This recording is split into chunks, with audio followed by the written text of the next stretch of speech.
बल्कि उनकी आत्मा की गहराइयों को भी अपनी ओर खींचता है।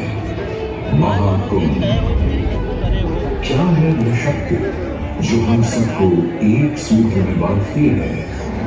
उत्तर है गंगा।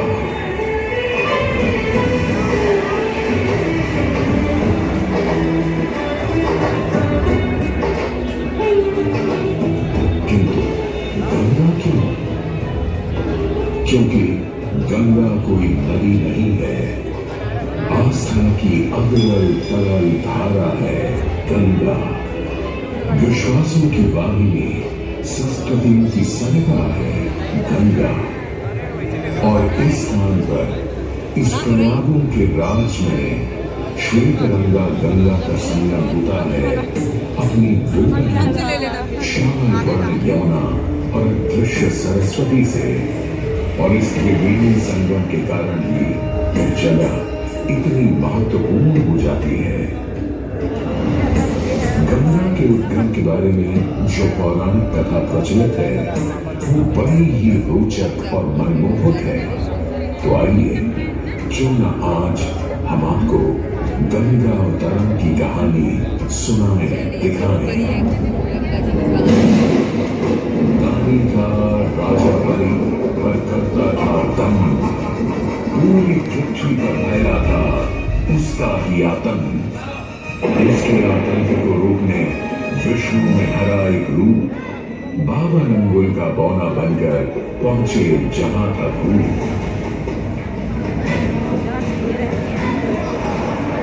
सारे दरबारी बौने ब्राह्मण पर हंसे, पर बाली ने जब उसे दान मांगने को कहा तो उसने कुटिया बनाने को केवल 3 पग भूमि मांगी। पर जब बौने ब्राह्मण ने भूमि नापनी शुरू की तो जैसे भूचाल दिया गया। वामन ने पहले पग में पूरी धरती नाप ली और अगले कदम से स्वर्ग। ब्रह्मा जी ने भगवान विष्णु के चरण धोकर उस जल को अपने कमंडल में भर लिया। और अब वामन अवतार ने अपना तीसरा पग बलि के सिर पर रख उसे पाताल लोक भेज मुक्ति दे दी।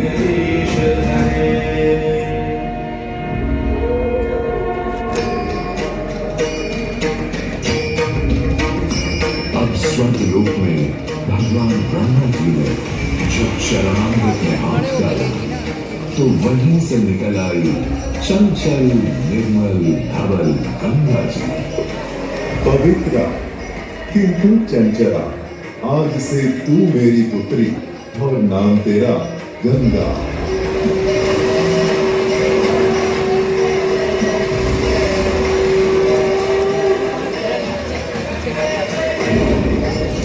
उधर कुछ समय बाद सतयुग में इक्ष्वाकु कुल के सूर्यवंशी राजा सगर ने सारे संसार को जीतने के लिए एक अश्वमेध यज्ञ का संकल्प किया।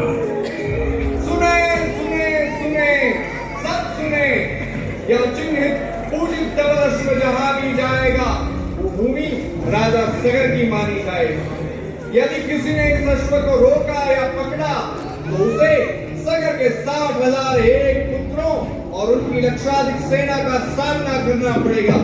सुने सुने सुने। भूलोक में सगर का अश्व अजेय अपराजेय बढ़ता जा रहा था और स्वर्ग लोक में बढ़ती जा रही थी देवेंद्र इंद्र की दुर्गा। डरकर वो अश्व को रोकने की युक्ति लगाने लगे। इंद्र ने राजा सगर के उस घोड़े को चुरा लिया और छल से महर्षि कपिल के आश्रम में बांध दिया। घोड़े को खोजते हुए राजा सगर के 60,000 पुत्र महर्षि कपिल के आश्रम में पहुंचे। वहां घोड़े को बंधा हुआ देख क्रोधित पुत्रों ने कपिल मुनि को घोड़ा चोर समझा और उन्हें अपशब्द कहने लगे। वाताल कुमारों, यदि कपिल ऋषि ने खोली आंख तो तपस की योगाग्नि से जलकर तुम सब हो जाओगे राख।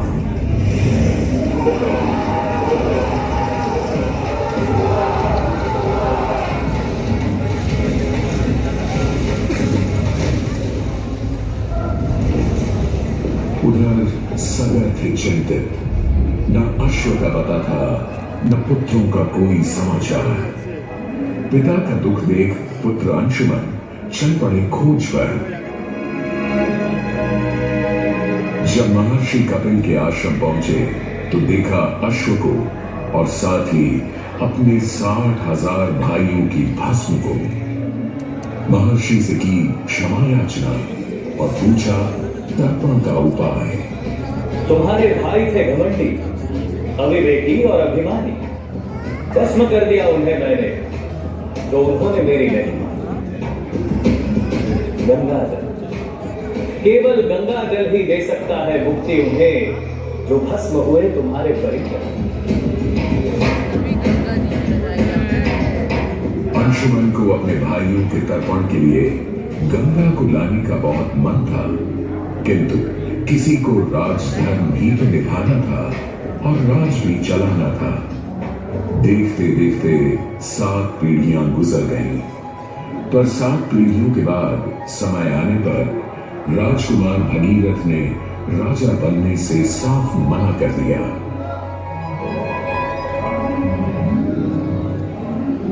क्षमा कीजिए, क्या ये आवश्यक है कि राजा का बेटा ही राजा बने? मैं पहले तपस्या करूं और फिर ब्रह्मा से गंगा को मांग कर पृथ्वी पर ले आऊं और फिर उनके पावन पवित्र जल से अपने 60,000 पूर्वजों का समर्पण करूं। वर्ष बदले, ऋतुओं की हवा बदली, नदियों के किनारे बदले, किंतु नहीं बदला भगीरथ का संकल्प, गंगा उतरा।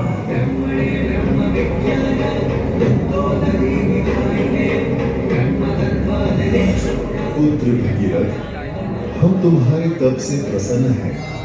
बताओ क्या आशीर्वाद चाहिए? हे भगवान, मेरे पूर्वज के तर्पण के लिए मुझे आपकी पुत्री गंगा चाहिए। तथास्तु, किंतु यदि गंगा स्वर्ग से सीधे धरती पर गिरी तो पृथ्वी को चीरते हुए गंगा सीधे पाताल में पहुंच जाएगी। इसलिए तुम भगवान शिव शंकर को मनाओ ताकि गंगा जब स्वर्ग से नीचे उतरे तो वो उसे अपनी जटा में थाम ले। अब भगीरथ ने एक अंगूठे पर खड़े होकर भगवान शंकर को मनाने के लिए शिव शंकर का जाप शुरू कर दिया। जय बंधावन जय पद पावन शोक नशावन शिव शंभो विपद विहार अधम उदाहरण सत्य सनातन शिव शंभो राज वचन हर जल जन यन वर धवल वदन कोई भी वर मांग लो आज। हे प्रभु, जब गंगा स्वर्ग से धरती पर गिरे तब आप बीच में उन्हें अपनी जटाओं में साध लें, नहीं तो पूरी पृथ्वी नष्ट हो जाएगी। बस इतनी सी बात?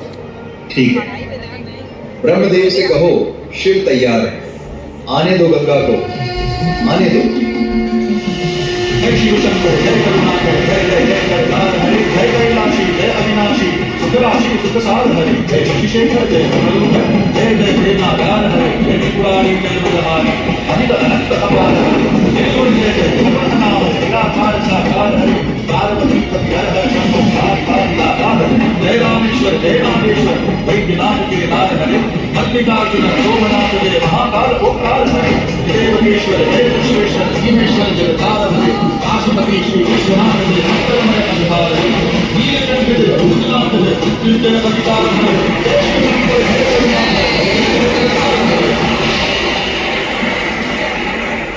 और यूं गंगा ने भगीरथ के साथ गंगा सागर जाकर सगर के पुत्रों का उद्धार किया।